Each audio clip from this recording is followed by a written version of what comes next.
Hi, everyone, and welcome back to Yoga for Skaters. My name is Ace, and in today's class, we have a stretch sequence that is really going to focus on the front of the hips and the quads. We're also going to get some glute stretches out of this, so if the lower body and the hips are needing some love, this is the practice to do. So we're not going to do anything standing.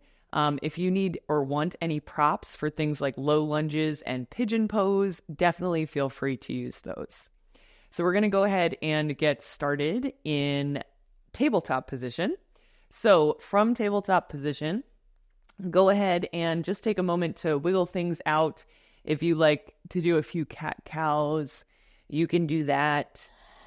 But just take this moment for yourself to notice maybe where else in the body could use a little bit of attention in addition to the hips and the lower body. Yeah. And then as you're ready, maybe you start to find some side bend, sending the hips to the right as you bend that left elbow, sending the hips to the left as you bend that right elbow. Perfect. And just taking it side to side. Perfect. All right, as you're ready, go ahead and start to wind that down, coming back to that tabletop position. And then we'll go ahead and tuck the toes. We'll come right up and back into downward facing dog. So remember that if downward facing dog is not a good pose for you, you can always do child's pose. You can always stay in that tabletop position and move through this sequence from there. From downward facing dog, go ahead and step that right foot in between the hands, and we're just going to come into a nice low lunge. From this low lunge, go ahead, you can bring the hand to that right knee, and then we'll just shift forward ever so slightly. Perfect. Just to kind of start to feel that opening through the front of the left hip. Beautiful. If you'd like, you can inhale, reach the arms up overhead, and feel a little more stretch through the front of the left hip. Good. And then as you're ready, go ahead and bring the hands to the inside of your right foot. We're going to heel toe that right foot wide into a lizard pose. Beautiful. So my right toes are angled open.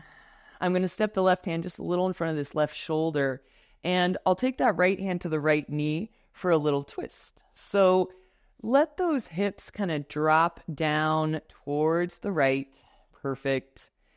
And if this feels like enough stretch for you through the front of that left hip, stay here. If you'd like some more, reach the right arm up, bend that left knee, and grab for the left foot. Perfect. From here, go ahead and just bringing that left heel closer to the left sit bone. Nice.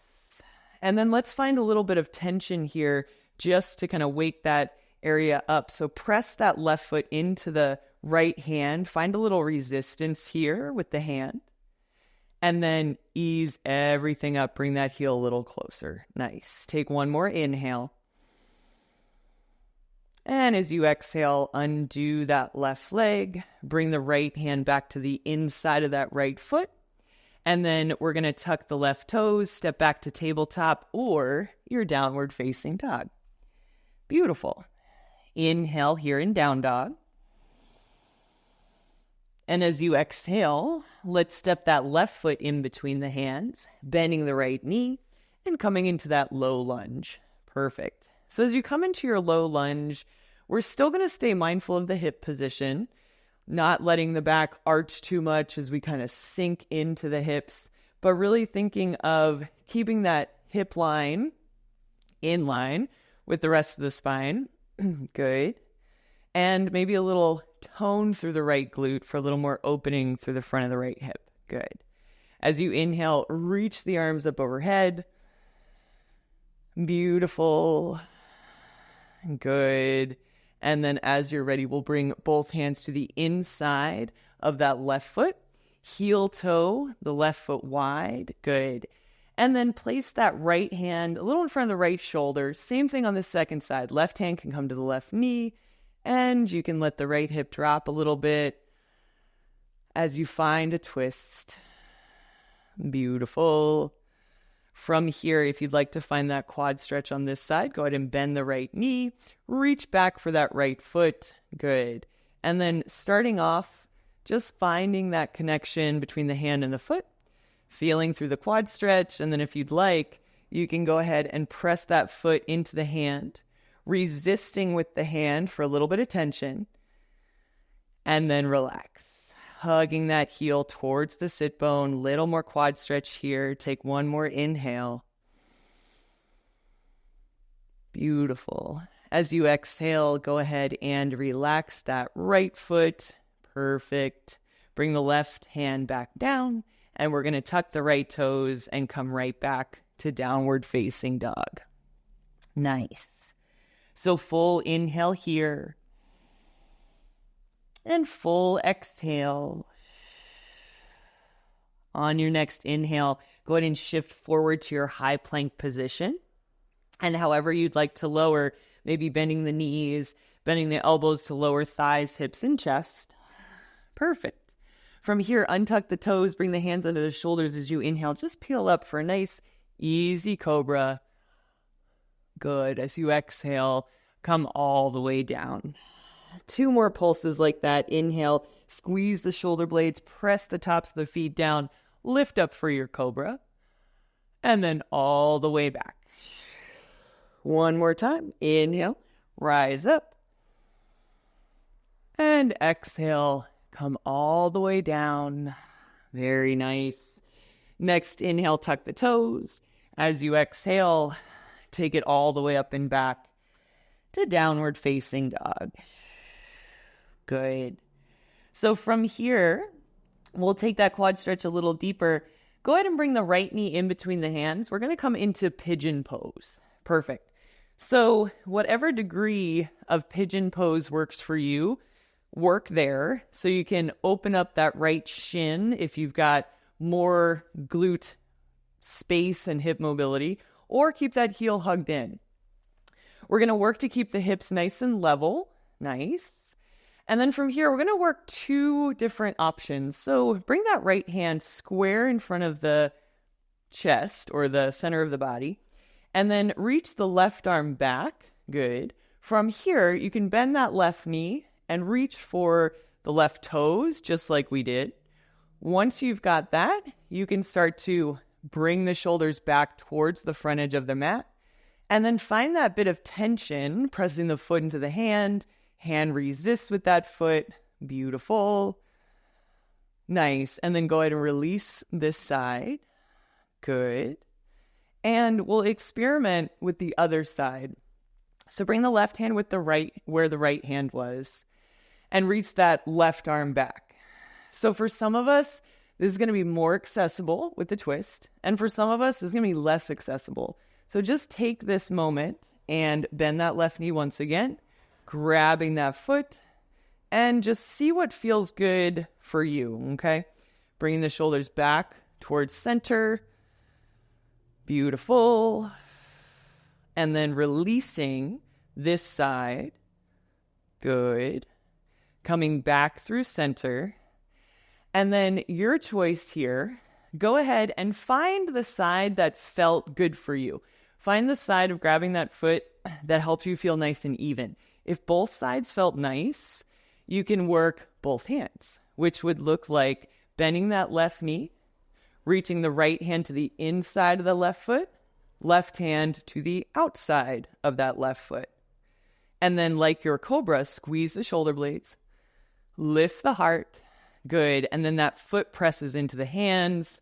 Hands resist. Good. Take one more inhale. If you've got both hands at that foot, shine the heart to the sky. Inhale. Exhale gently, leaning forward. Release the hands. Release that foot. And then we'll take a nice sleeping pigeon moment here. Go ahead and come on down. You can relax the forehead on the backs of the hands. And then coming back to those breaths. Inhale. And exhale. Yeah, so a few ways to get into the hip flexor, to get into the quads, And depending on your hip mobility, your range of motion, it's going to be different. So it's up to you to know your body, play around with these poses, see what works. And if you're getting a lot of resistance or a lot of negative feedback from some of these poses, don't worry about it. It just might not be what's for your body. But the ones that do resonate and do feel good, lean into those. That's what your body needs. All right. Let's go ahead and come on out of that sleeping pigeon. Take your time, and we will step back to downward facing dog.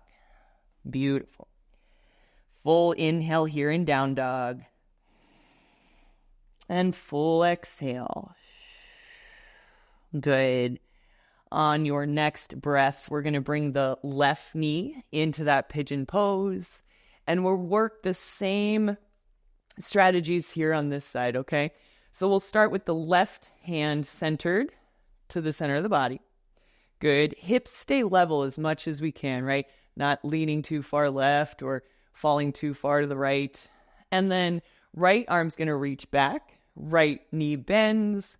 And you can work to grab that right foot from here, bringing the chest back to center as much as you can. Good.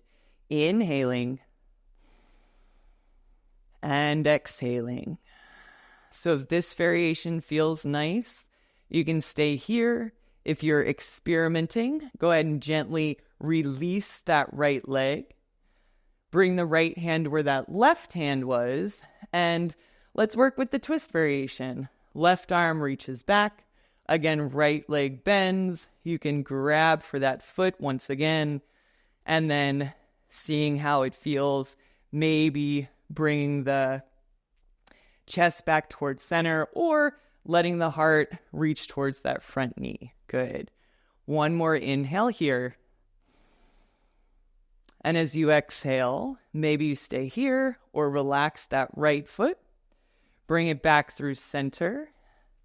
And then whichever variation you'd like to do, or if you're holding one, beautiful.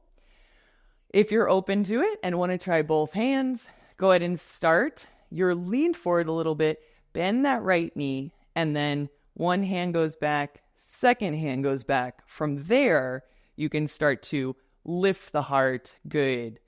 If the hips aren't set flat on the mat, that's totally okay. Inhale.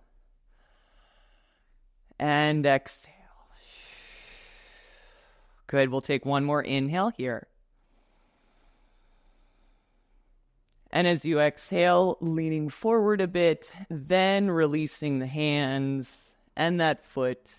Go ahead and find your way down into that sleeping pigeon, giving the back a nice counter pose. We get some good twists, some good heart opening through these hip openers, right? And we want to take just as much effort to find our way into ease and relaxation as we take to do the work, right?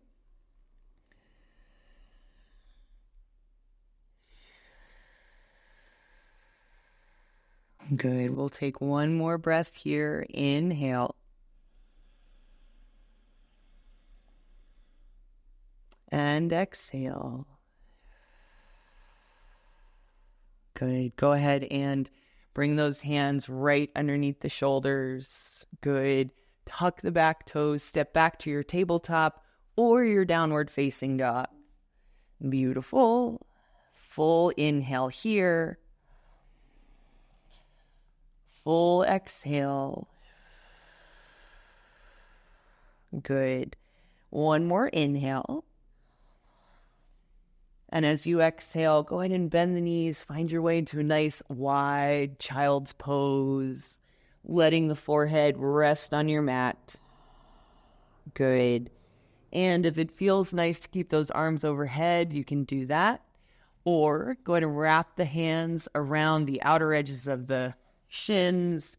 Relax that forehead and give the shoulders and the heart a moment to rest and relax. Coming back to your breath, inhale. And exhale.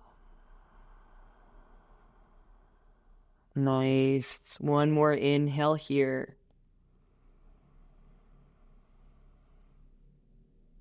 And as you exhale, go ahead and bring those arms back under the shoulders. Press your way up. Beautiful. All right. So making your way to your final seated position. Yeah, let that gaze be soft and low. You can bring the palms together, your heart. So the light and the teacher in me sees the light, and the teacher in all of you. Shanti, peace. Namaste.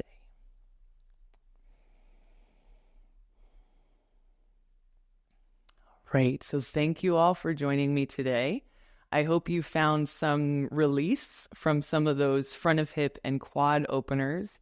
Remember, if any of these aren't accessible, that's totally okay. You can revisit this practice, or we just know that sometimes the way our bodies are set up or based on our movement patterns, maybe some of these things aren't accessible, but we can always use props and we can always find alternatives. So if you have any questions about any of the poses we did in this sequence, feel free to leave a comment below.